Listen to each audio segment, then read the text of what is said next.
জয় জুবিন দা।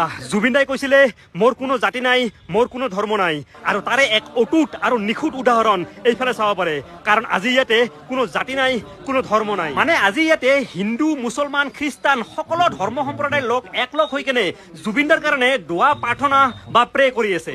আৰু আচৰিত কথাটো হ'ল আজি ইয়াতে ভাগৱত, কোৰাণ আৰু বাইবেল একেলগে পাঠ কৰা হৈ আছে। হয়, আপোনালোকে ঠিকেই শুনিছে, আজি ইয়াতে ভাগৱত, কোৰাণ, বাইবেল আৰু নাম প্ৰসংগ একেলগে পাঠ কৰা হৈ আছে। কাৰণ অসমীয়াৰ হিয়াৰ আমঠু আমাৰ মৰমৰ জুবিন দাৰ আত্মাৰ সদগতি আৰু বৈকুণ্ঠ প্ৰাপ্তিৰ কামনাৰ্থে আজি আমাৰ গোৱালপাৰা কলেজৰ সন্মুখত গোৱালপাৰা জুবিন গাৰ্গ স্মৃতি সমিতিৰ উদ্যোগত সৰ্বধৰ্ম প্ৰাৰ্থনা সভা এখনৰে আয়োজন কৰা হৈছে। আৰু এনে এক অনুষ্ঠানে কেৱল অসম বা ভাৰততে নহয়, সমগ্ৰ বিশ্বতে জুবিন দাক অমৰত্ব প্ৰদান কৰিব। আৰু পৃথিৱীত যিজনে দুখীয়াৰ মন বুজে তেখেতেই হৈছে জুবিন গাৰ্গ। উদাহৰণস্বৰূপে জুবিন দাই 5 ষ্টাৰ হোটেলত কৈ বাটৰ কাষত বহি থকা আবু আইতা, খুৰা খুৰীসকলৰ খাদ্য সম্ভাৰখিনি বেছি পচন্দ কৰিছিলে। আৰু কি কম, বাটৰ কাষত ৰৈ থকা দুখীয়া